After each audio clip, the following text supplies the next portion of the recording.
Olá, boa tarde. Iniciando mais uma live do Museu Egípcio Rosa Cruz Tutancâmon. Eu sou Vivian, meu colega Everson. Nós somos historiadores aqui no museu. E hoje, como prometido na semana passada, nós vamos continuar conversando a respeito do templo funerário do faraó Ramsés III, né, o templo de Medinet Abu. Então, o Everson vai começar falando com vocês sobre algumas estruturas do templo e eu volto daqui a pouco para a gente continuar conversando. E obrigada.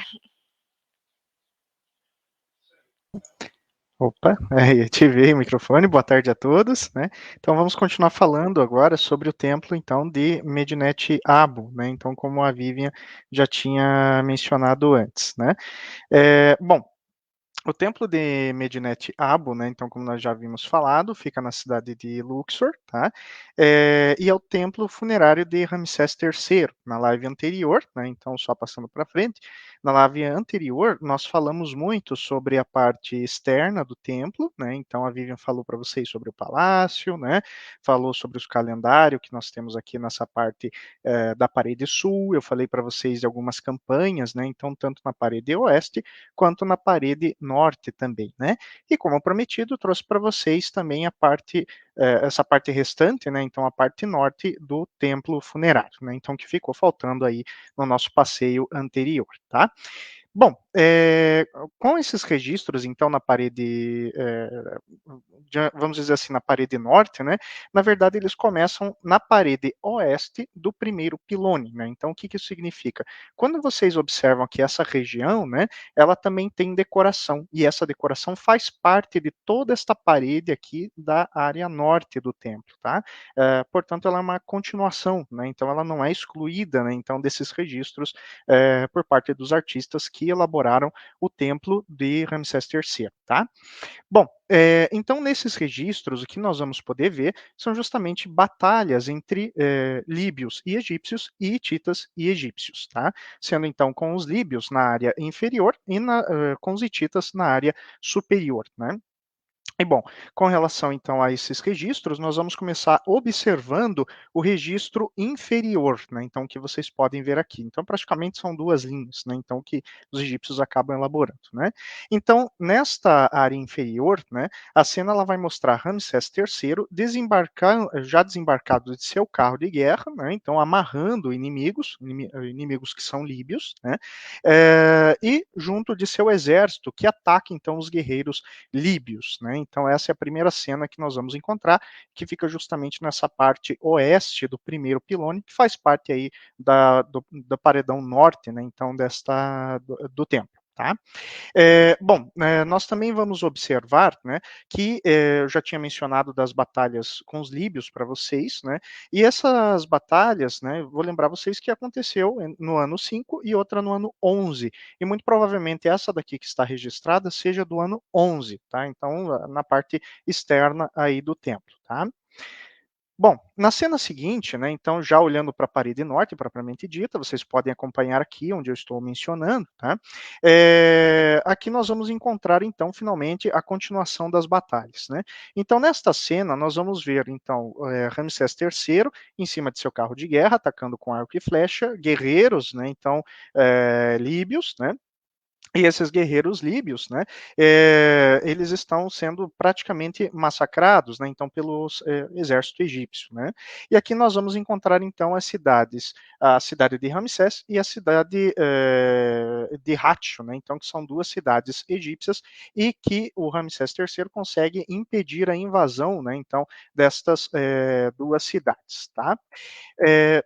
Só um minutinho, desculpem. Bom, a próxima cena que nós vamos ver, Ramsés ele já está segurando a cabeça do líder inimigo, né? Então ele está subindo na sua biga também, no seu carro de guerra, e ele já está também fazendo a comemoração da batalha, né? Então pela vitória nesta batalha contra os líbios, sendo que seus inimigos estão todos amarrados, né? E sendo guiados por guerreiros egípcios, né? Por soldados egípcios. E em seguida, Ramsés ele volta triunfante para o Egito, né? E é claro, ele acaba, vamos dizendo assim, sendo recebido primeiramente por seus dignatários com festas, né? E depois ele tem que apresentar simbolicamente esses inimigos para os deuses Amon e Mut, tá? Bom, agora olhando para a área superior, né, fazendo aquele mesmo caminho, né, então o que nós acabamos de fazer, nós vamos identificar, né, então na face oeste, né, então aquela primeira cena que eu tinha mostrado para vocês, então do Pilone, né, na parte superior, que nós temos a campanha na Síria, né, então praticamente contra povos hititas, né. E o que acontece? Então nesse registro superior, nós vamos encontrar em primeiro lugar um ataque a duas cidades, que são o Lhasa e a Muhu, né? Então coloquei os nomes aqui para vocês verem, né? E essas cidades, então, elas acabam sendo atacadas pelo exército egípcio, mas reparem numa coisa, que Ramsés ele não está atacando diretamente com a arma, como ele faz nas outras cenas, né? Então, os inimigos. E se vocês olharem mais de perto essas cenas, vocês vão observar que o que nós temos aqui não são guerreiros que estão lutando ou sendo atacados, são mulheres e crianças, né? Então, que acabam sendo atacadas aqui nessas duas cidades, né? Então, apesar de Ramsés assumir uma postura não tão agressiva quanto aparece nas outras imagens, né? Seu exército ele continua caminhando, seu exército continua marchando em direção a essas duas cidades, né? Mais à frente, já na parede norte, nós vamos identificar Ramsés novamente, já numa posição canônica, numa posição agressiva, né, então com a espada Khopesh na mão, e atacando, né, efetivamente o exército, então, que estava no local. Aqui sim, um exército, né? E esta cidade é propriamente dita como Tunip, né? Então, que fica ali na região também da Síria, né? E atrás dele, ele é seguido, né, com o seu exército, como é de praxe, tá? Mais à frente, nós vamos identificar que Ramsés III ataca outro posto, né, outra cidade, vamos dizer assim, dos hititas, né, então na região da Síria, tá? Dessa vez utilizando uma espécie de escudo, né, então escudo egípcio, e atacando com lança também, né, uma arma que nós não tínhamos visto até o momento, né? E aqui nós temos então a cena em que o carro de guerra é segurado por seus serviçais, né, então por outros soldados, muito provavelmente, né? E logo depois ele fazendo a comemoração desta batalha novamente, né? Então fazendo a comemoração da vitória sobre essa população. Bom, no final ele retorna então para o Egito, né, e também levando consigo os seus inimigos, né, e novamente apresenta, dessa vez para Amon e seu filho Consu, né, os seus inimigos que foram capturados. Na cena anterior, né, na cena embaixo dessa, nós vimos que havia Amon e Mut, né, aqui em cima é Amon e Consu, tá? Bom, o que, que é importante também observar dessas batalhas, né? Então, que as batalhas na Síria, né, apesar dessa boa identificação que nós vimos, né, então dos locais, ainda assim ele não possui uma maior documentação, né? Então, essas batalhas elas não têm uma maior documentação, maiores informações. Então, elas funcionam como se fossem as batalhas na Núbia, talvez uma forma mais simbólica de representar o seu poder sobre os inimigos. Não necessariamente teriam acontecido. Claro que, devido ao interesse que os egípcios tinham nessa região, é claro que batalhas poderiam ter acontecido ali, mas não podemos excluir o aspecto simbólico, né, então, dessas batalhas. Tá? Então, pode acontecer que tanto as batalhas na Núbia quanto as batalhas ali naquela região da Síria sejam meramente simbólicas e cópia, né, então, de outros templos, não sendo necessariamente aí batalhas que tenham efetivamente acontecido na época de Ramsés III. Né? É claro que essa hipótese não é descartada, mas ao mesmo tempo tem que se levar em consideração esse aspecto desses dois tipos de batalha. Tá? Bom, agora chegando na parte da frente do templo, né, propriamente dito, essa foto que vocês estão vendo, ela é justamente do portão que nós vimos na nossa live passada, né? Então aquele portão fortificado, o qual nós passamos e vimos alguns relevos também dessa área, né? E desse portão é possível ver finalmente o primeiro pilone, né? Então do templo, né? O formato Aquete, as duas montanhas que representam então a ida para o oeste. Lá atrás a própria montanha tebana, né?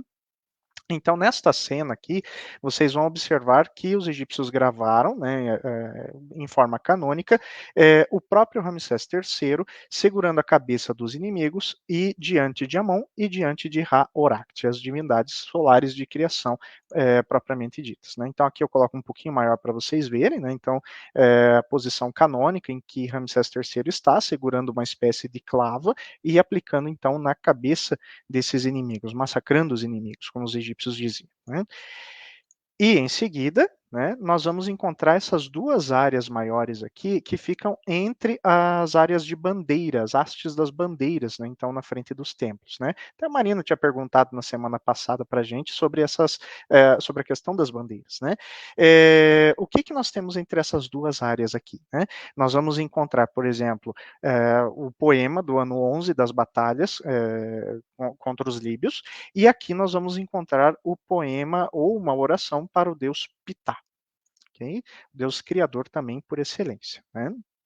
E adentrando finalmente ao primeiro pátio, né, nós vamos encontrar justamente aqui nessas duas paredes cenas das batalhas contra os líbios novamente, né? Então aqui nós temos a perseguição aos líbios, né? Então você veja Ramsés III em cima de sua biga, indo atrás destes líbios, e logo em seguida nós vamos encontrar o Ramsés III junto de seus dignatários e escribas, contando a quantidade então de inimigos mortos através de mãos. Vamos lembrar que os egípcios, para contar os mortos em batalhas, cortavam, né, as mãos dos inimigos, e isso facilitava então esse trabalho, né, então vamos dizer assim, esse trabalho de contagem, né, um trabalho administrativo. Agora, ali na parte do meio, né, então onde nós temos justamente essa junção do Aquete, vocês podem ver que nós temos aquela cena da torre do portão fortificado, né? Então esse portão que a gente conheceu também aí no final aliás, na última live, tá? Bom, agora vamos olhar finalmente, novamente para a parede norte, só que dessa vez para a área que dá para dentro do templo, né?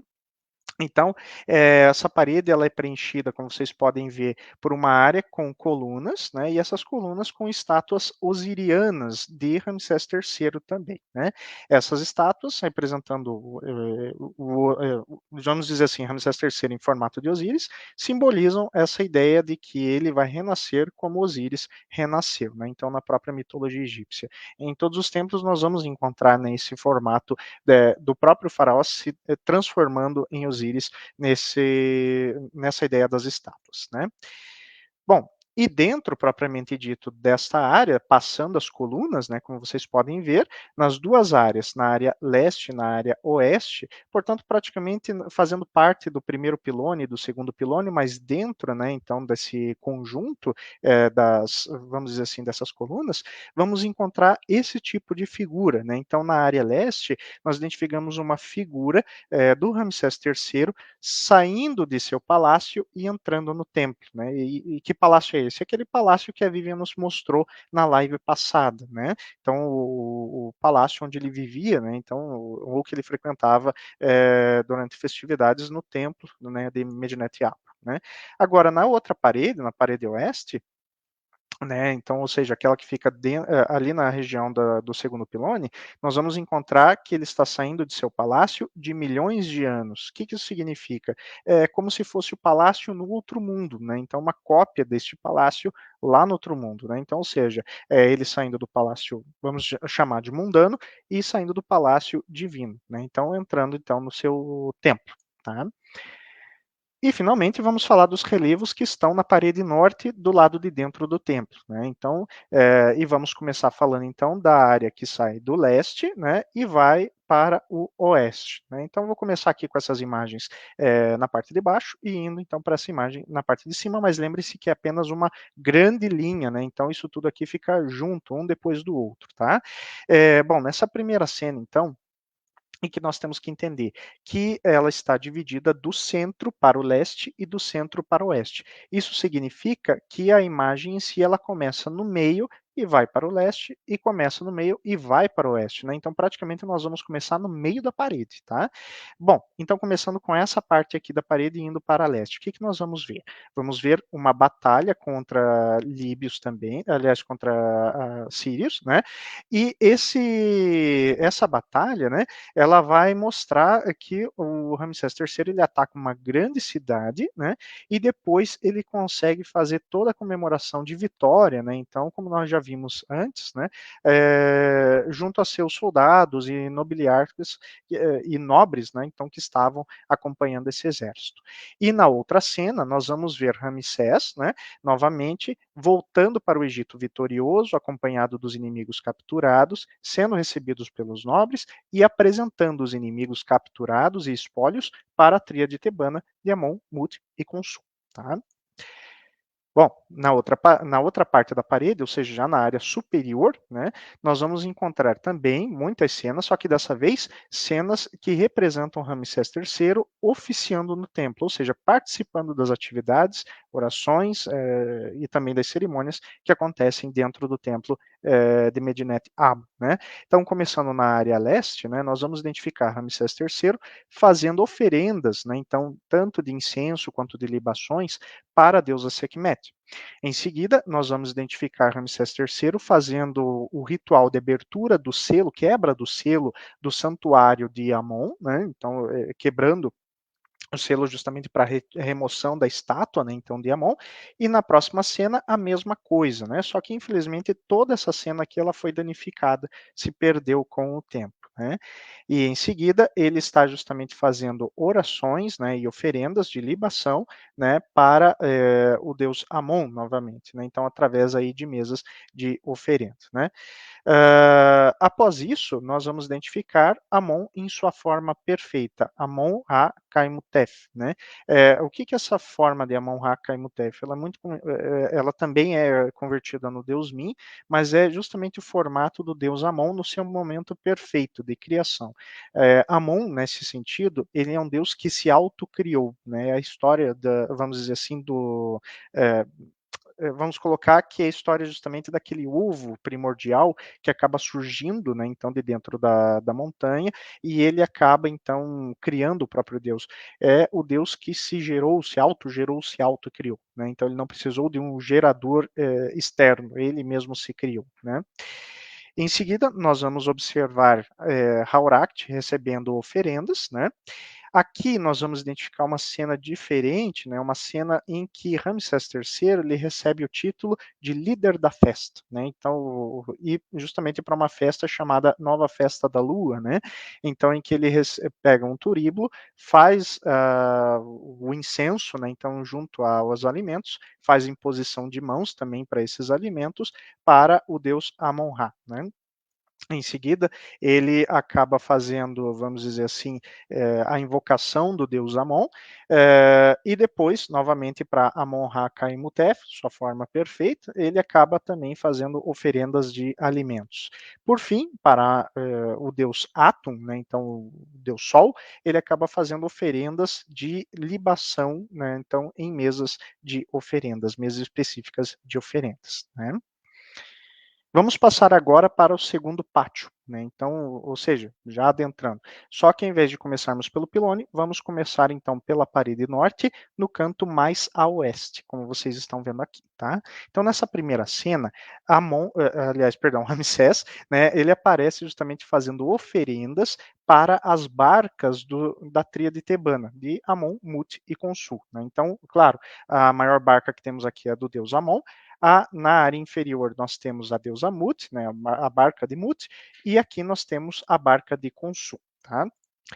Em seguida, nós vamos identificar que Amon está seguindo a barca do rei, portanto, ele tinha uma barca para si mesmo, com as suas próprias efígies, né?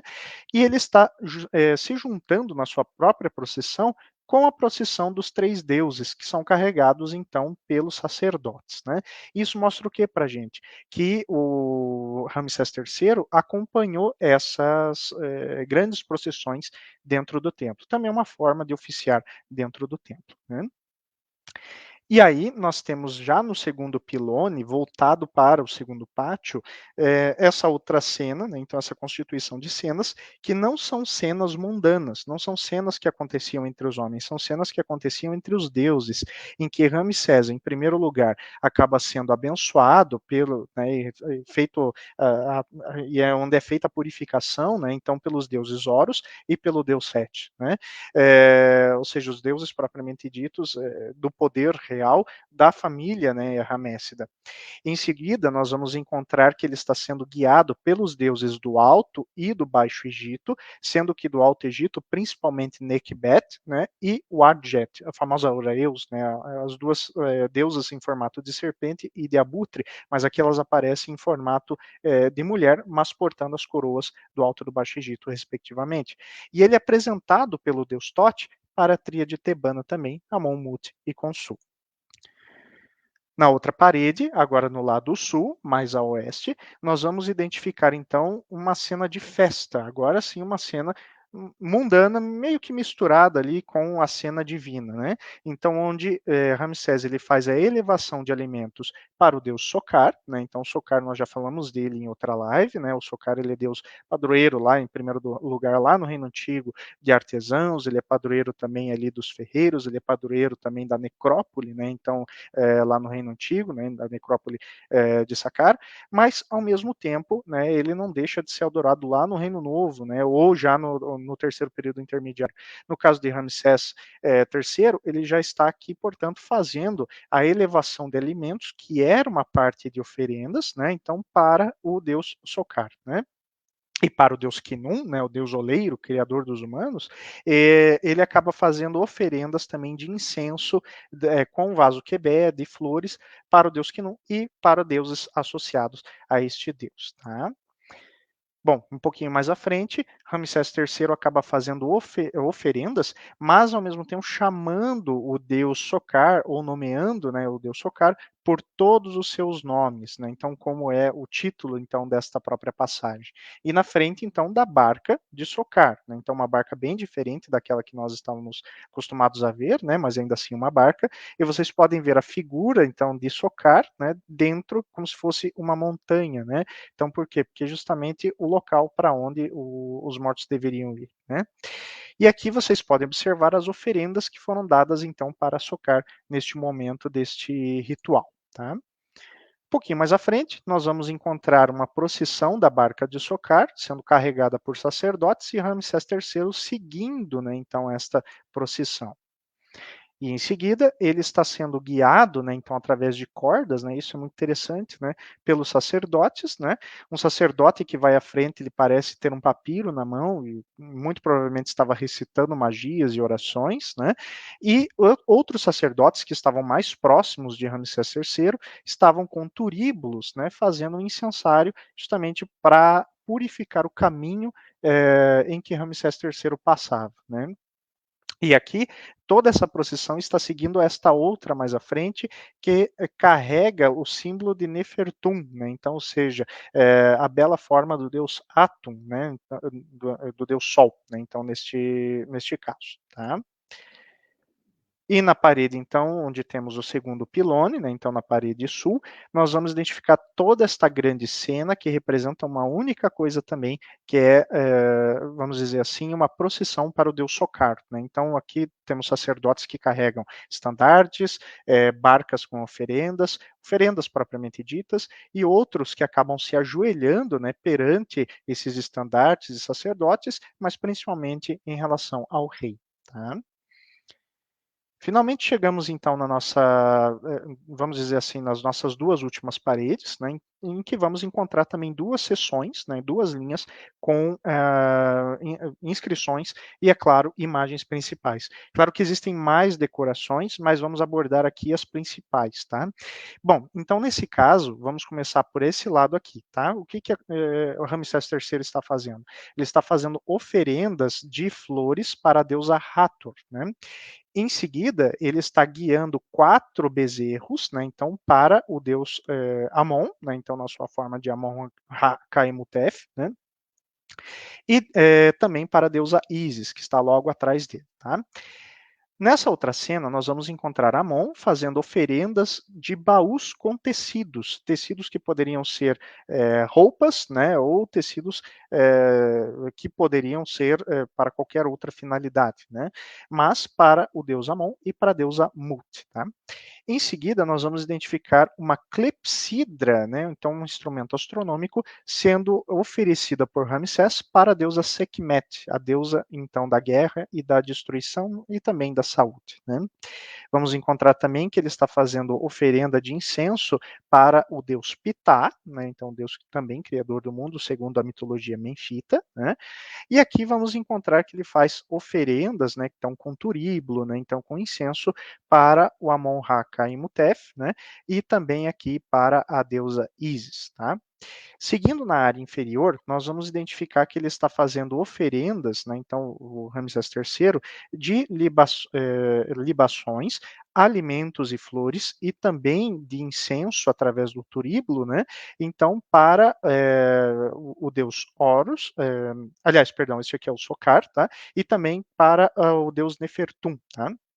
E nesse caso aqui, esse deus Sokar, ele é o super deus Sokar Osíris, né? Vocês devem lembrar de outra live que nós falamos aí de Sokar, Ptah Sokar Osíris, né? Nesse caso, é apenas Sokar Osíris, né? Então ele não está ainda naquela forma com três deuses, né? Apenas dois, tá? E o Ramsés III, nesta cena, ele está sendo acompanhado pela deusa Hathor, né? Então ela está ajudando ele a fazer essas oferendas, tá? Em seguida, nós vamos encontrar que Ramsés III oferece Maat, né? Então, aqui na mãozinha dele, nós temos uma imagem pequenininha de Maat sendo oferecida para o deus Ptah. Maat, nesse sentido, como um princípio de ordem, né? Então, cósmica e de criação para o deus Ptah. Okay? Além, claro, da mesa com o vaso quebé e as flores. Em seguida, nós vamos observar Ramsés III sendo acompanhado, né, então, pelo deus, em primeiro lugar, Montu, né, então, o deus da guerra também, né, tebano, e vamos identificar aqui o deus Atum, né, o deus solar. Tá? Em seguida, sendo apresentado pelo deus Tote, a tríade tebana, Amon, Mut e Consul. Dessa vez, o rei aparece ajoelhado e recebendo milhões de anos, festas Rebset e principalmente a coroa do Egito, ou seja, ele está sendo coroado nesta sessão. Tá? E na outra parede, né, então logo em seguida do outro lado, nós vamos identificar uma série, né, então de cenas, tá, também divinas, em que ele faz oferenda para, né, com os vasos nu, para o deus Ptah e para a deusa Sekhmet, né, então aqui nós temos o casal criador ali de Mênfis. Logo aqui nós temos os vasos Quebé sendo oferecidos para Amon e Mut, né? Aqui a elevação de alimentos para Osíris, né? E aqui nós temos uma cena da dança com os dois vasos que o faraó deveria fazer para Amon-Ra Imhotep, né? Então, o que significa exatamente essa cena, né? Talvez seja apenas aquilo que está representado, né? Então, um ritual em que o faraó dançava, né? Então, na frente da estátua, tá? Em seguida, nós temos a própria deusa Ísis, que está recebendo os vasos nu de Ramsés III, e o deus Horus, que recebe vasos de vinho, né, então, por parte do faraó. Tá? Nessa outra cena, nós vamos identificar Ramsés III com um vaso quebé e um vaso de incenso sendo oferecido para um deus que nós não conhecemos muito, é o deus Shepsi. Né? Então, Shepsi, ele não é tão conhecido nesse período de vida de Ramsés III, ele vai ser mais conhecido aí na época, vamos dizer assim, no período ptolomaico, tá? Então, que ele acaba sendo mais dito, mais adorado também, tá? Mas ele tinha relação, por exemplo, com a luz, ele tinha relação também com a ordem, né, e com a própria criação, tá? Em seguida, nós vamos identificar Ramsés III fazendo uma grande oferenda de carne, de boi e de aves para Amon, Mut e Consul, para a tríade tebana. Né? E depois ele sendo purificado pelo deus Tote e por Horus de Berredet, e por fim, recebendo o reinado por parte aí de Amon e também de Wadjet e Nekhbet, né? E atrás dele temos a deusa Sechat, a deusa das bibliotecas, né, e dos arquivos reais, anotando então os milhões de anos que ele deveria governar, tá? Bom, a próxima parte, que daí nós já vamos entrar na sala hipóstila, né, e também outras salas adjacentes, é a Vivian que vai mostrar então para nós essas próximas cenas, tá bom? Então só um instante para que eu consiga colocar ela aqui na tela para vocês.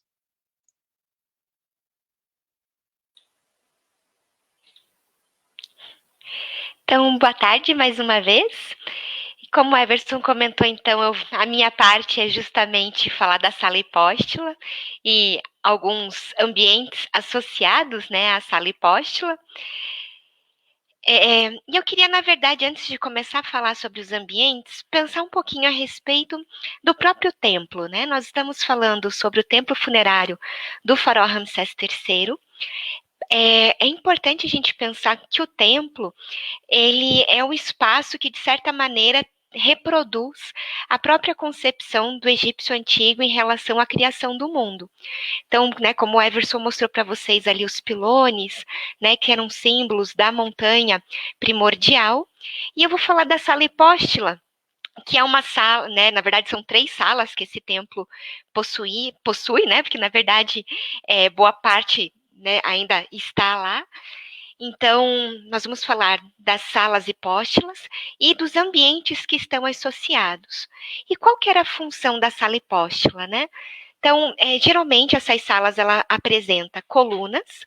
Essas colunas possuem, geralmente, nas salas hipóstilas, as colunas das salas hipóstilas possuem capitéis associadas a plantas, né, como o lótus, o papiro. No caso do templo de Medinet Abu, basicamente eram papiriformes. E o que acontece é que conforme a gente avança o ambiente, essas colunas, elas podem, né, os capitéis têm a forma do papiro aberto ou fechado. Por que isso? Porque a sala hipóstila, então, ela vai conduzir ao espaço mais sagrado do templo. E qual que era o espaço mais sagrado? Justamente a sala Santo dos Santos, que era aonde ficaria a estátua, né, da divindade a qual o templo é dedicado. E se reproduz, né, se o próprio templo reproduz essa concepção egípcia na vida além túmulo, desculpem, da criação do mundo, desculpem, é que nós vamos falar sobre a vida além túmulo, se representa isso, o que a sala hipóstila ela é? Ela é um ambiente mais fechado, né? Então, possuía janelas e conforme se avançava, cada vez mais os ambientes iam ficando escuros. O teto, né, ficava mais baixo, enquanto que o piso elevava-se até chegar a essa sala Santo dos Santos, que era totalmente escura. Ou seja, seria justamente o momento antes da criação, né? Aonde justamente ficaria a estátua do Deus. E por que eu falei em relação aos capitéis também das colunas, entre representarem a planta aberta ou fechada? Porque no início, né, as primeiras colunas, elas são representadas com os capitéis abertos, porque né, já representam o mundo que foi criado. Porém, conforme a gente avança em direção à sala Santo dos Santos e que cada vez mais os ambientes ficam mais escuros, então nós temos os capitéis que representam a planta fechada em forma de botão, ou seja, o mundo que ainda não foi criado. E por que eu estou dizendo tudo isso? Então, se vocês olharem aqui nessa planta da sala hipóstila do templo de Medinet Abu, nós temos 3 salas hipóstilas, como eu comentei com vocês. A maior delas, né, a letra C. Depois nós temos a segunda, representada aqui pela letra D. A terceira, pela letra E. E, né, aqui já ao fundo, nós temos os santos dos santos representados aqui pela a sala da barca sagrada, desculpem, depois a G com o santo dos santos. Né? Vejam que aqui nós temos, então, o eixo principal do templo, leste-oeste, e aqui, com certeza, nós podemos perceber que entre essas salas nós temos portas. Essas portas, elas seriam duplas, num tamanho suficiente justamente para a passagem da barca sagrada das divindades, né, que passariam por aqui. Afinal de contas, a gente também comentou na live passada que uma das principais festas associadas ao templo funerário dos faraós, né, da região de Tebas, era a bela festa do vale, aonde as barcas contendo a tríade tebana, os deuses Amon, Mut e Khonsu, eles seriam levados para esses templos, né? Então, e nessas áreas aqui, a população não poderia adentrar, basicamente apenas os sacerdotes e o próprio rei. Né? Agora, o mais importante dessa sala hipóstila do templo de Medinet Abu está relacionado às salas associadas a ela. Porque aqui é onde nós vamos encontrar principalmente cenas em que o faraó é demonstrado na companhia dos deuses, fazendo oferendas a eles, ou então representado já como divinizado. Né? Então, sempre na companhia das divindades. E aí é principalmente essas salas que eu quero, então, convidá-los a conhecer. né? Uma outra questão também que desse ambiente, hoje, para quem visita o templo, basicamente o que nós temos, as estruturas restantes, elas têm cerca apenas de 1 metro a 2 metros. Não existe mais a cobertura do templo, né?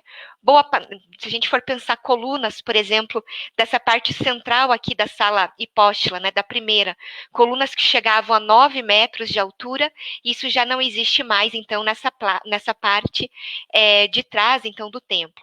Basicamente, hoje, tudo isso aqui está a céu aberto. Então, aqui só para a gente ter uma ideia, né, do que seria esse início da própria sala hipóstila. Então, essas duas colunas representam justamente o eixo principal da sala, como eu falei, as colunas maiores. Aqui a gente consegue ver, né, o capitel papiriforme, que seria justamente aquele com a planta aberta, ou seja, já do mundo criado. As salas de porta dupla, para que pudessem passar as barcas. E depois, do lado, né, tanto do lado esquerdo quanto do lado direito, nós teríamos, então, colunas menores, né, que dariam então sequência na organização da própria sala. E aqui o que a gente tem, então, dos desenhos que foram possíveis serem feitos, do que sobrou dessas colunas, então, da base, né? Então, basicamente, essa que eu estou mostrando para vocês, é da primeira sala hipóstila, né? Então, cenas desse eixo, então, que ficavam na base das colunas, e como nós comentamos, geralmente, possivelmente o rei sendo representado e realizando oferendas para divindades, né? Então, a representação na própria base da coluna. Ou então, como nós temos aqui, né, nessas fotos, não imagem como aquela que nós vimos do rei na companhia dos deuses, mas a representação de plantas nilóticas, e basicamente as plantas associadas ao Alto e ao Baixo Egito. Então, que também eram utilizadas como decoração das próprias colunas, né? Como eu comentei, então, nós temos basicamente cerca de 2 metros no máximo da representação, né, dessas colunas, na verdade, basicamente de todas as áreas dos ambientes, né, dessa grande sala hipóstila que forma, né, que está presente no templo de Medinet Abu. Mas como eu falei com vocês, o mais importante para a gente entender nessa sala são algumas salas adjacentes. Agora, qual que é o problema da gente conhecer a representação de todas essas salas? É que como muitas delas estão destruídas, os arqueólogos não conseguem ou não conseguiram compreender a função de todas elas. Então, por isso que hoje nós vamos comentar a respeito de algumas. Nós vamos conversar essa nossa conversa falando a princípio dessas 4 salas que nós temos aqui, né, na parede norte do templo, que são 4 salas dedicadas a 4 divindades. Então vejam que elas são anexas à primeira sala hipóstila, e também vamos falar desta outra sala que está aqui na parede sul, que também está dedicada a uma outra divindade, né? Bom, dessas primeiras aqui nós temos a sala 1, que é dedicada ao próprio faraó Ramsés III, só que ainda vivo, né? Não divinizado após a morte, mas sim ele está sendo cultuado ainda como rei do Egito. A sala 2, ela é dedicada ao deus Ptah, né, que é um dos deuses da criação relacionados à cidade de Mênfis. No ambiente 3, nós temos dedicado então ao deus Sol, né, ao deus Ra. E a quarta sala é possivelmente a sala dedicada à barca de Amon-Ra, né? E do outro lado, aqui na parede sul, como eu comentei com vocês, nós temos o ambiente dedicado ao faraó Ramsés II divinizado, né? Então, ou seja, Ramsés III, em seu templo, decidiu criar uma sala para o culto do faraó Ramsés II, né? Já como um deus. E aqui o que a gente então consegue conhecer é justamente da entrada dessas portas, da moldura, né, dessas portas que dão acesso a essas câmaras que nós estamos vendo ali. Então, aqui nós temos na primeira, né, que daria acesso à sala que eu falei para vocês, do rei, como que está sendo cultuado ainda em vida, e a outra que vai dar acesso à sala do deus Ptah. Bom, então aqui naquela sala, né, onde o rei ainda está cultuado, mas ainda vivo, nós temos então Ramsés III, que está representado aqui no centro, sendo conduzido pela deusa Mut e pelo deus Khonsu, né, ao faraó, né, o relicário com o faraó Amon. Nós temos que lembrar, né, que Amon, Mut e Khonsu são a tríade tebana. O templo, embora seja de Ramsés III, ele é dedicado a Amon-Ra, né, a divindade principal, então, da cidade de Tebas, né? E aqui, então, nós temos essa cena nesse ambiente, então, dedicado ao faraó Ramsés III. Nós vamos ter na sala do lado, que eu comentei com vocês que ficava a barca de Amon-Ra, nós temos uma pequena sala que chamada, né, no mapa feito do templo, chamado de sala 8, que ela conduz a uma escadaria que levava até o terraço do templo. E nessa sala, então, eu coloquei as imagens relacionadas a ela, porque reproduzem justamente uma procissão de deuses do Nilo, levando justamente água gelada e plantas para o rei. Então, por isso que ela tem essa forma, né, ascendente, porque na verdade nós estamos falando de uma sala que conduz a uma escada, né?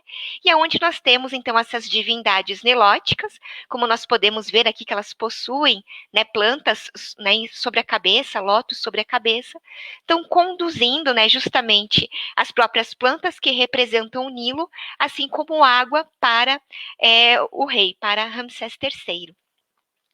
E essa cena aqui já é daquela câmara que nós comentamos, dedicada ao deus Ptah, né? Então nós temos aqui Ptah, o deus da criação do mundo da cidade de Mênfis, e do lado, então, Ramsés III, né? E o próprio cartucho com os epítetos, então, do faraó e também demonstrados aqui nas fotos laterais. Bom, saindo então dessa área dessas câmaras dedicadas a essas divindades, nós vamos ter duas salas, né, no final e início do que seria a segunda sala hipóstila, que é como se fossem do lado norte e do lado sul, uma reflexo da outra. E que elas estão justamente direcionadas são duas capelas, na verdade, também dedicadas a barcas sagradas. Essa primeira que eu estou mostrando para vocês, a barca sagrada do deus Ra-Horact, ou seja, o deus Ra dos dois horizontes, né, o deus Ra do meio-dia, né, o sol no seu zênite, tanto que nós temos a própria representação do deus, né, o relevo que sobrou nesse ambiente aqui, que é a sala, então, 17. E aqui, de novo, ainda nessa sala 17, nós temos o faraó sendo, então, purificado pelo sacerdote, que vocês vão ver que eu vou comentar mais de uma vez, que é o sacerdote Iven Mutef, né? Ele está sendo purificado, né, o rei aqui purificado pelo sacerdote. E vejam que aqui nós temos divindades que representam a terra e o céu, né? E elas estão justamente estabelecendo a titulatura do próprio Ramsés III. Então, nesse ambiente dedicado à barca sagrada, né, de Ra-Horact, mas nós temos também essa representação que nós estamos visualizando aqui. Ainda nesse mesmo ambiente, nós temos o faraó Ramsés III, que oferece flores ao deus Amon-Ra. E no fundo, então, ainda aqui na parede norte, nós vamos ter eu diria, que não é o principal, mas é um dos principais santuários dessa parte, então, do templo. Por quê? Vejam, se nós olharmos aqui, né, nós temos, então, o eixo axial do templo, temos, né, basicamente, é como se fosse espelhado o lado norte em relação ao lado sul, vimos câmaras sagradas dedicadas a algumas divindades do lado norte, a Ramsés II do lado sul. Vimos que temos, né, ambientes também de barcas sagradas. Falamos aqui da barca solar, né, do deus Sol Ra, nessa área aqui. Daqui a pouquinho nós vamos falar que do mesmo lado nós vamos ter uma sala dedicada à barca sagrada do deus Montu, o deus da guerra. Mas aqui no fundo nós vamos ter um santuário dedicado ao deus Sol Ra.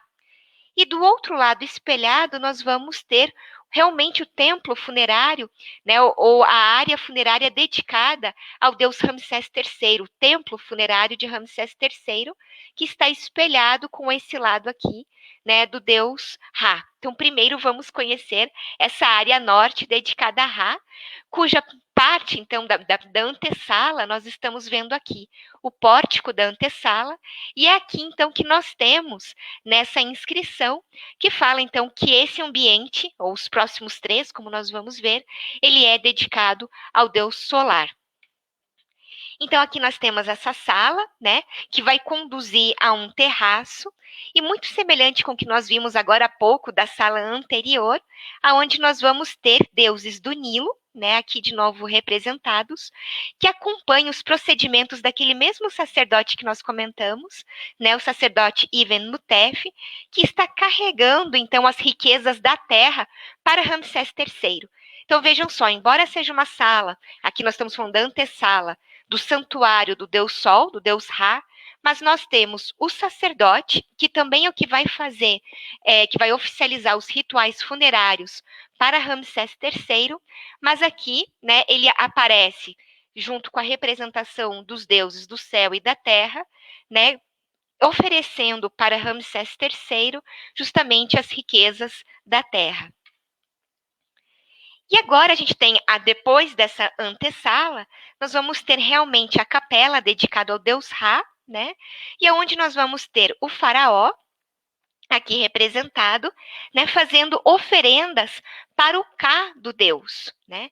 Então aqui, vejam só, diferente do que geralmente nós estamos acostumados a ver, a representação do Deus Ra, com a cabeça do falcão, com o disco solar sobre a cabeça, nós temos Ramsés III, né, nessas duas representações, o Deus centrado em seu trono, porém, nesse relevo nós conseguimos ver certinho que aqui nós temos o Ka do Deus justamente pelo símbolo, né, que a divindade está portando em sua cabeça, né? O símbolo com as duas mãos levantadas.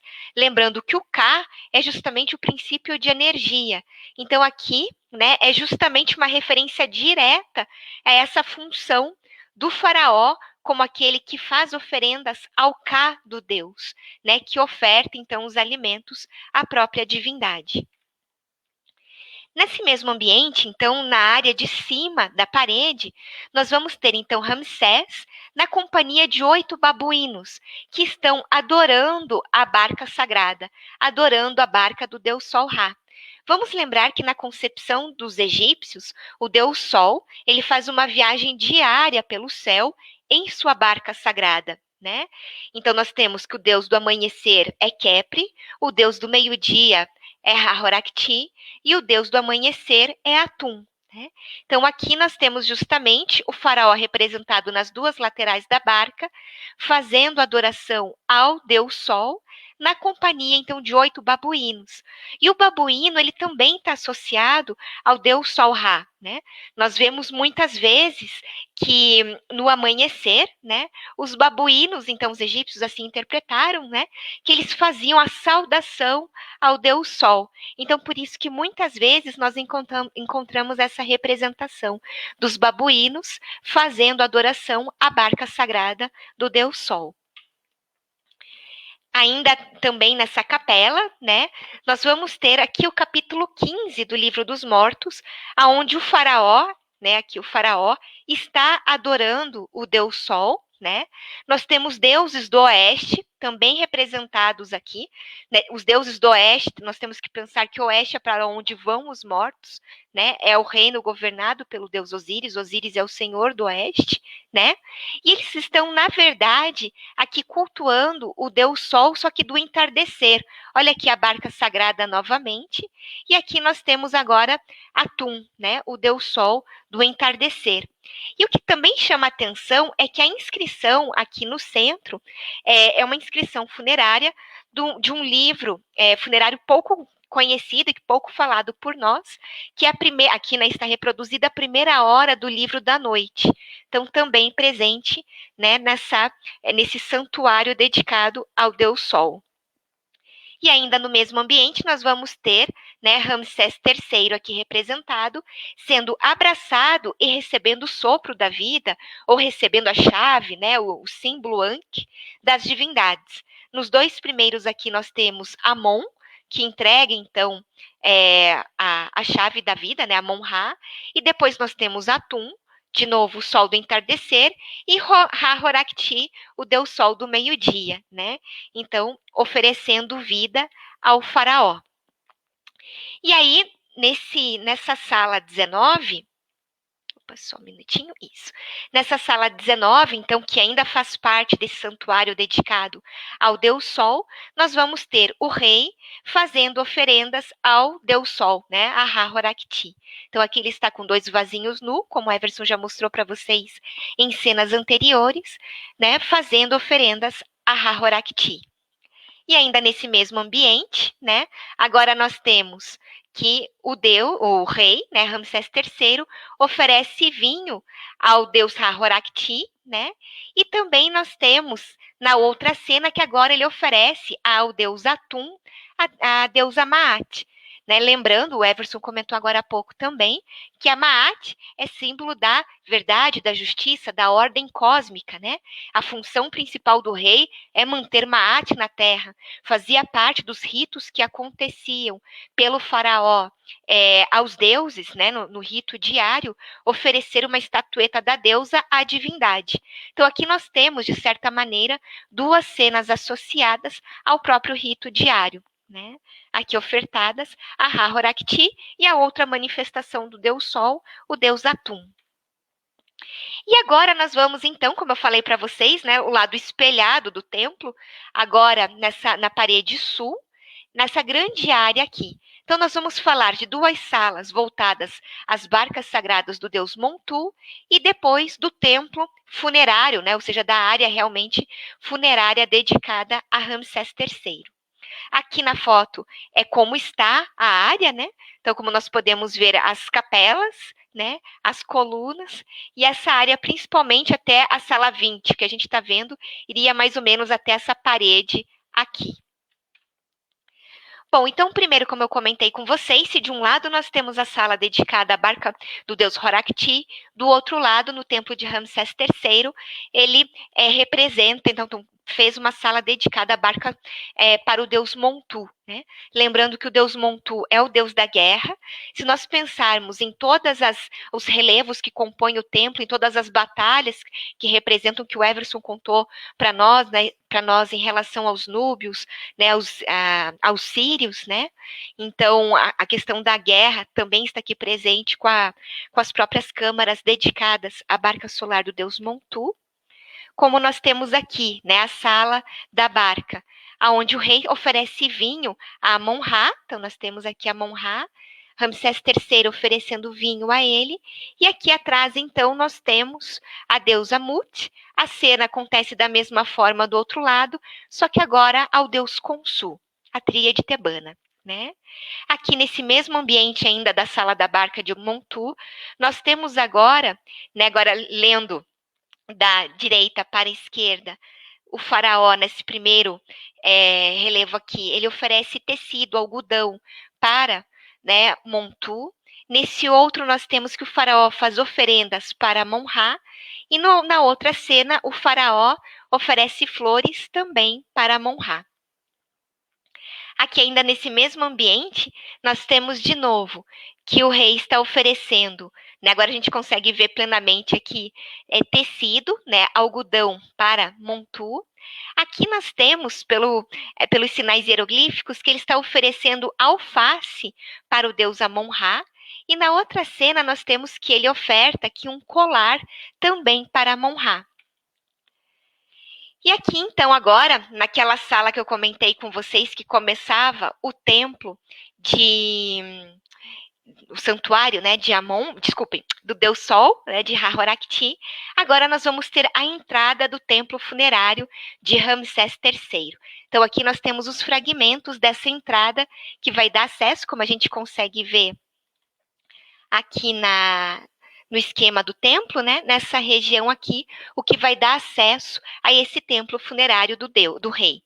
Vejam só que essa área, né, que é o templo funerário do rei, ela é maior do que aquele santuário dedicado ao deus Ra-Horakhti. Então, eles terão mais salas do que aqueles dedicados ao deus que nós vimos. Então, na primeira sala, lembra do sacerdote que nós vimos? Então, aqui nós vamos vê-lo, então, fazendo, ele agora como sacerdote funerário, conduzindo os ritos, também funerários, ao faraó Ramsés III, né? Então, temos aqui o sacerdote Ibn-Mutef, que está realizando os rituais funerários para Ramsés III, que é representado como um deus aqui, ó, em seu pavilhão, né? E o que chama atenção é que atrás do sacerdote nós temos Tote, que assiste, né, o deus da escrita e da sabedoria, que assiste o rito, e atrás nós temos uma representação do próprio templo personificado, né? Então, essa deusa aqui, na verdade, é Medinet Abu. Então, o faraó o sacerdote conduz os rituais funerários a Ramsés III, deificado, e ao seu próprio templo, aqui personificado, né, nessa mulher com, aí sim, os símbolos hieroglíficos que denotam justamente que é o templo personificado. Aquela primeira sala tem duas pequenas salas adjacentes, que aqui a gente está chamando de 21A e 21B, que são as próximas cenas, todas ligadas diretamente a essa questão funerária. Então, nós temos aqui o rei ajoelhado perante essa árvore Ixet, que geralmente está associada a questões funerárias, né? E aí nós temos o deus, né? Dois deuses. Temos Amon-Ra e Tote, que escrevem nas folhas o nome, né, os epítetos do próprio faraó, do próprio Ramsés III. Então, aqui agora nós temos todas as conotações relacionadas ao culto do rei após a sua morte. Afinal de contas, esse é o grande objetivo da própria existência também do templo. Ainda nessas salas, aqui de novo nós temos esse sacerdote funerário. Aqui a gente consegue ver bem ele utilizando, né, a pele, né, do leopardo, que geralmente fazia parte da veste dos próprios sacerdotes funerários, purificando agora o próprio rei, que está na companhia de Osíris, né, o deus do oeste, o deus dos mortos. Fazendo uma clara referência até aqui, né, a gente pode pensar também a Ramsés Osíris, ou seja, ao próprio faraó morto deificado. Aqui nós vamos ter também nesses ambientes, embora eu só coloquei um lado, do outro lado também é muito semelhante à conotação da cena, porque nós vamos ter 28 deuses do Nilo representando os nomos do Alto Egito, levando as riquezas, então, desses nomos para o faraó Ramsés III. Do outro lado, teriam os deuses do Nilo, dos nomos do Baixo Egito, né? Ou seja, então é como se houvesse um representante de cada nomo levando as oferendas ao próprio rei. Aqui nós vamos ter, então, representações do faraó, né, fazendo, então, libações e também oferecendo incenso a uma outra divindade. Agora aparece aqui Nefertum. Nefertum é um deus que também está associado ao renascimento, ele está ligado à criação. Nós fizemos uma live que falamos sobre as divindades, e Nefertum seria o deus que surgiu da flor de lótus. Ele está relacionado, então, também a essa própria questão da criação e recriação. Totalmente também uma conotação ligada à vida além túmulo, ou seja, a questão do rei também nascer, renascer no outro mundo. E aqui nós temos também uma questão, era muito importante para os faraós a comemoração do seu jubileu. O jubileu, que está relacionado à festa sede, é a renovação das forças do rei, né? E aqui nós temos, então, duas divindades, Ptah Tatenem. Ptah Tatenem seria, também nós falamos isso faz tempo numa live, que seria a forma de Ptah que dá origem à colina primordial, né? E a deusa Maat, né, de novo, a deusa da verdade, da ordem e da justiça, né, que estão comemorando, então, esse jubileu, essa renovação das forças do próprio faraó, né, aqui nessa primeira parte da cena, enquanto na segunda nós temos o faraó que faz, que oferece incenso a Osíris e Ísis. Vocês viram que aqui na sala anterior, na verdade, é uma parede que tem uma porta, né? Ou seja, que está conduzindo a um novo ambiente. Então, nós seguimos essas salas que compõem a capela funerária, né? O templo funerário de Ramsés III, para essa outra sala, né? E é onde nós temos que daí aqui é como se o faraó entrasse nessa sala. Ele está aqui no centro, sendo conduzido por Tote e Consul, na frente, então, do deus Amon-Ra. E aqui, de novo, então, nós temos que o rei, ele oferece, agora, de novo, para o deus Ptah e agora para a deusa Sekhmet, a deusa da guerra. Vamos lembrar também que a tríade tebana é formada por Ptah e Sekhmet. Então, ele oferece flores a essas duas divindades. E aqui atrás nós temos, novamente, Nefertum e a deusa Ísis. Nesse mesmo ambiente, vamos ter de novo Ramsés III, que está oferecendo agora essa forma sincrética, né, de 3 deuses associados aqui, né, ao mundo inferior. Ptah, Socar, Osíris, como o Everson falou, nós também tivemos já uma live falando dessa divindade sincrética, então onde o rei aparece fazendo oferendas ao deus, né? E uma coisa extremamente interessante dessa cena é que enquanto ele faz oferendas a essa divindade associada, né, à questão funerária, e aqui atrás nós temos Nefertum de novo ligado ao renascimento, atrás está o deus Horus que coroa Ramsés III. Né? Então, nós temos tanto o Deus que está ligado à legitimação do faraó, aquele que legitima o poder, né, do rei, Horus, coroa Ramsés III, que faz oferendas a uma divindade ligada ao mundo inferior, ligada justamente ao mundo além, né, da vida além túmulo, e também aqui atrás o Deus ligado ao renascimento. E aí, nós temos novamente uma outra sala, né? E essa sala ela é formada por nichos. E o que chama atenção aqui é que nós temos o faraó, e nesses nichos, vejam que nós temos aqui 3 vezes representado um símbolo, que na verdade é um amuleto, que é o pilar Jet. Só que aqui nós temos seriam três, como se fossem 3 divindades associadas ao pilar Jet, né? E o que é o pilar Jet? Ele significa estabilidade.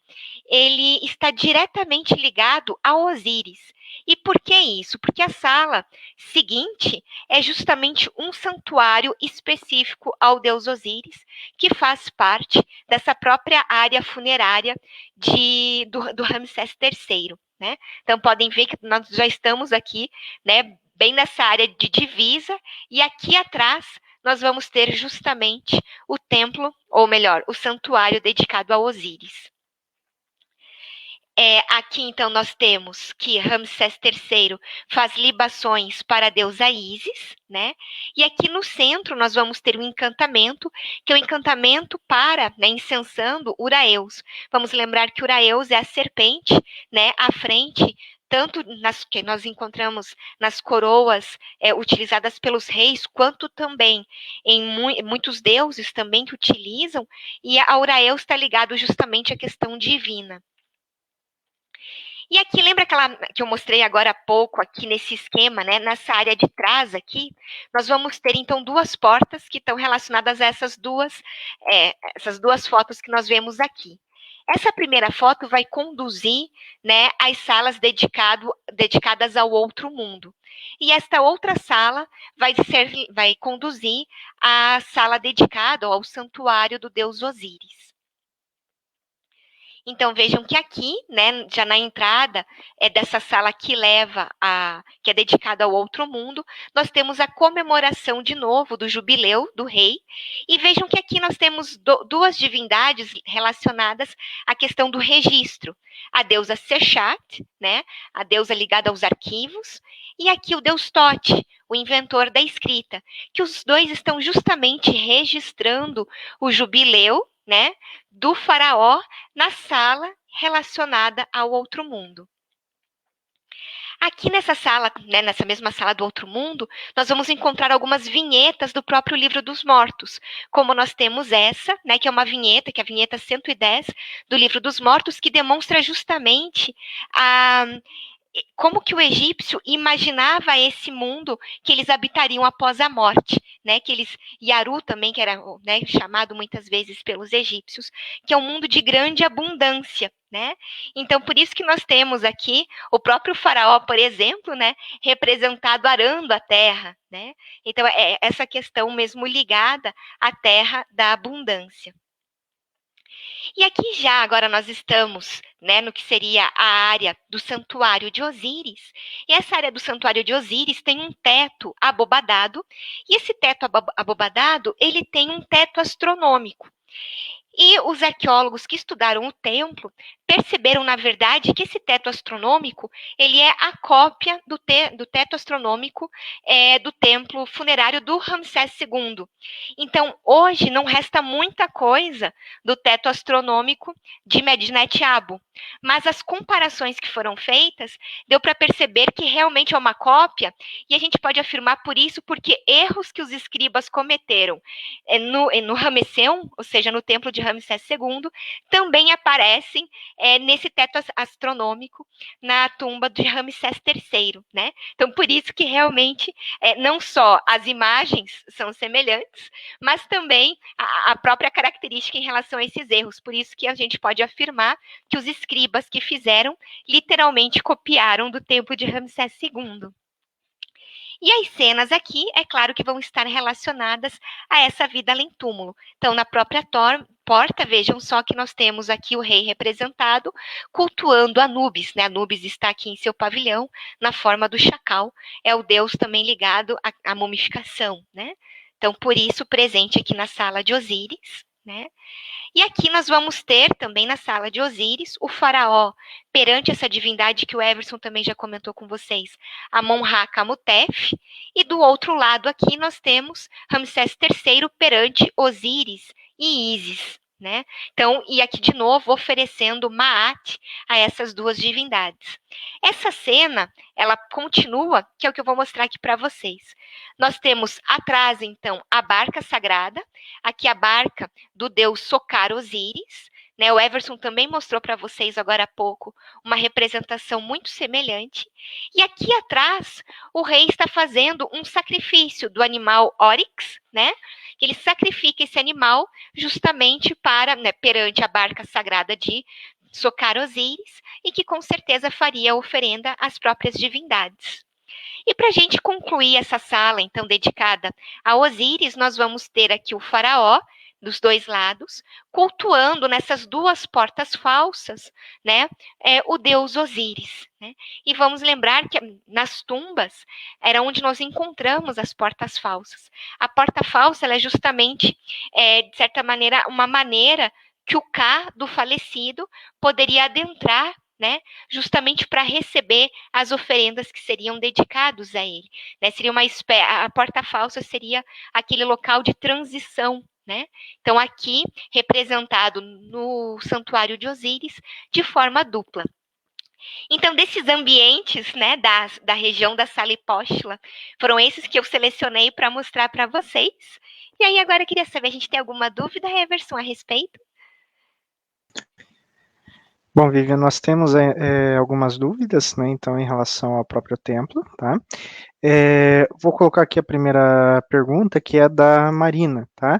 Então, a Marina, ela pergunta o seguinte: o templo, ele parece muito bem preservado e se todas as áreas estão abertas para a visitação, né?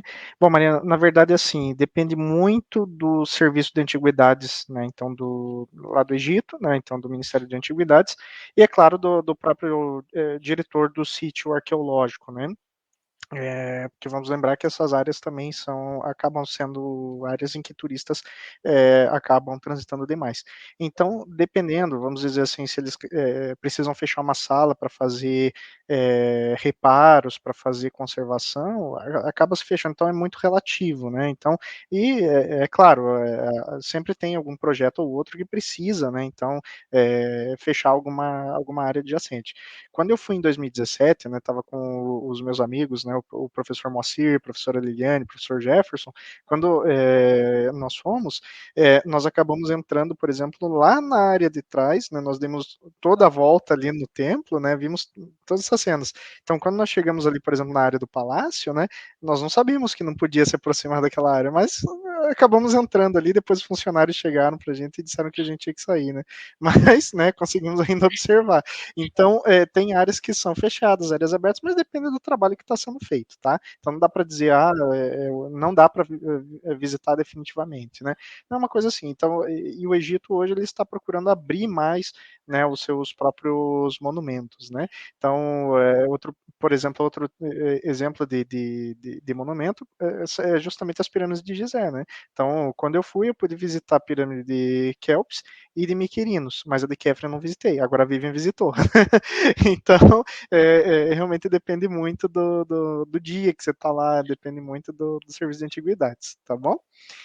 A próxima pergunta, né, é da Heloísa, né? Se existem informações acerca das dimensões do templo, qual seria aproximadamente o seu tamanho, tá?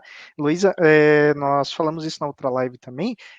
O templo, né? Então, só para pegar a informação, são 210 metros por 315 metros, né? Então, 210 entre norte e sul e 315 entre leste e oeste, né? Um templo bastante grande, de altura de 10 a 11 metros aí, só o que atingia as muralhas, mas muito aproximadamente aí o que tinha também os pilones, né, então na sua época original, tá? A terceira pergunta é do Sérgio, né? Se existem registros da periodicidade em que era feita as adorações promovidas por Ramsés III. Você quer responder essa, Vivi? Sérgio, então, não sei se eu vou saber realmente respondê-lo, mas pelo menos das leituras que eu fiz, não existe essa. Qual seria essa periodicidade, na verdade, das, dos ritos relacionados ao rei, né? Nós temos, sim, das festas que aconteceriam no templo. É claro que, por ser um templo, nós temos o culto diário, por exemplo, a Amon-Ra no Santos dos Santos, né? Que era também a principal divindade do templo. Agora, te falar certinho sobre uma periodicidade, eu, pelo menos do material que eu li, então não posso dizer que não há, né? Mas do material qual eu consultei, eu não li nada. Eu não sei se você, Everson, chegou, se tinha alguma referência? Eu cheguei até mesmo a pensar em relação ao que você falou na outra live sobre a lista, né, então de festas e também de oferendas que tinham que ser feitas que estão na parede sul do templo, né, mas vendo você falar, acredito que elas não se encaixem nessa questão de periodicidade, né. Possivelmente ali a gente está relacionado às oferendas, na verdade, diárias, né, dedicadas à divindade oficial do templo. Agora, específico ao Ramsés III, aí seria isso que eu não tenho como afirmar. Uhum, certinho. Bom, a próxima pergunta também é da Marina, tá? E ela pergunta justamente quando você falou dos 8 babuínos, né, da adoração do Deus Sol, né? Se existe algum significado relativo ao número 8. Na verdade, Marina, varia. Geralmente a gente ou encontra 3 de cada lado, né? Ou 8. Especificamente, não há uma associação direta a esse número. Certinho. E a Marina, ela também, aliás, perdão, do Sérgio primeiro, né? Existem registros de quanto tempo demorou a construção dessa obra? Essa eu posso responder para você, Sérgio, que levou a obra original, o templo em si, levou cerca de 12 anos para ser construído, tá? Como Ramsés ainda estava no início do seu reinado, vamos dizer assim, ele continuou expandindo o templo. Aí é onde surgiu a Grande Muralha, né, com aquele portão mais protegido, surgiu daí a Muralha Menor, né, então, e depois foi surgindo também outras áreas adjacentes, né, então o templo ele continuou em uso, depois surgiu o palácio, então continuou em uso, continuou sendo ampliado ao longo do reinado de Ramsés, mas o projeto original do templo, né, então toda essa estrutura que a gente trabalhou com vocês, isso aí em cerca de 12 anos que levou para ficar pronto, tá bom? E aí, a pergunta da Marina, né? Então, os tetos dos templos eram magníficos. Além do teto astronômico mencionado, os arqueólogos encontraram algum indício de como poderia ser o teto do templo? Então, na verdade, nós temos que em muitas das salas os tetos são estrelados, são pintados de azul com a representação das estrelas. Até mesmo, por exemplo, muitas daquelas capelas que eu comentei com vocês, nós temos o que dá para afirmar realmente é da barca sagrada do Deus Sol, né? Ali sim é possível afirmar, né, que o teto é azul e estrelado, mesmo na sala das colunas, né, Everson? Ali em relação que antecede a sala hipóstila, nós também temos a pintura azulada com as estrelas em amarelo, né? Então, essa era uma das grandes formas de representação no teto dos templos. Isso. A Marina ela também pergunta, né, sobre o assassinato do Ramsés III, né? Ele faleceu com aproximadamente 62 anos, vítima do complô do Harém. Se existe alguma informação sobre isso em algum papiro, além do papiro jurídico, né? Afinal, teve sua morte antecipada de forma trágica, né? E os rituais funerários para o rei foram os mesmos, né? Bom, na verdade, assim, Marina, eu não me lembro se tem outro local de informação para esse assassinato do Ramsés III, tá? Essa eu vou ficar devendo porque não foi o foco que nós pesquisamos, tá? Já fiz um estudo sobre isso, já apresentei também, mas agora me fugiu, tá? Mas podemos trazer daí em outro momento para você, tá? Você lembra de algum papiro ou algum outro Não, suporte? tirando mesmo, Júlio, não lembro. Ah, então tá. Bom, então a gente tenta trazer essa informação para você em outro momento, tá bom? Agora, em relação aos rituais funerários para o rei, nós sabemos que eles foram o mesmo, tá? Que eu posso te dizer que eu me lembro agora, tá? Que quando o Ramsés morreu, né, ele foi assassinado através de um corte na garganta, e os sacerdotes, na hora da mumificação, colocaram um pequeno amuleto de olho de Horus na garganta onde foi colocado o corte. Tá? Então, justamente para que Horus protegesse o corte e, portanto, o corte não influenciasse na vida do Ramsés III lá no outro mundo. Tá? Então, isso que daí eu posso dizer para você. Mas, fora isso, os rituais provavelmente foram totalmente iguais. Tá? E aí, com seu descendente assumindo também, fazendo todas as oferendas e tudo mais. Tá? Então, junto com a punição aos que causaram a morte de Ramsés III. Tá bom? Bom, não temos mais perguntas, tá bom? Então, nós agradecemos aí vocês por terem acompanhado mais uma vez aí a nossa live, o nosso trabalho, tá? E esperamos que tenham gostado bastante, tá? E, é claro, qualquer dúvida estamos à disposição. É, Desejamos um ótimo final de Emerson, semana. eu só Né? queria fazer uma. Na verdade, Assim, assim, uhum. as nossas lives, na verdade, agora elas vão acontecer a cada 15 dias. Continuamos nas sextas-feiras, porém, como o museu reabriu, a gente vai fazer a cada 15 dias. Nós não vamos parar de fazer como fizemos no final do ano passado, nós vamos manter essa atividade, mas a cada 15 dias, né, às sextas-feiras, e fazendo também um pouquinho mais cedo, às 3:30 da tarde, para dar certinho o horário que a gente precisa fechar aqui toda a estrutura. Então, não na sexta-feira que vem, mas na próxima. Então, teremos live às 15:30. Aí, então, agora sim, muito obrigada por terem nos acompanhado hoje, né? E a gente espera contar com a presença de vocês lá também. Isso, tá? Ah, Marina, sobre a tua última pergunta, eu lembrei de uma coisa. Eu escrevi também aqui, tá no site do museu, tá lá no Destaques Culturais, um texto falando sobre o assassinato do faraó Ramsés III, tá? Isso vale para todos vocês. Aí, se quiserem dar uma lida, tá lá, é só acessar museuegipciosacruz.org.br, coloca lá no Destaque Cultural, tem vários textos lá e tem esse do assassinato do Ramsés III também, tá bom? Então, um bom final de semana, nos vemos daqui 15 Bom dias. final de semana, obrigada.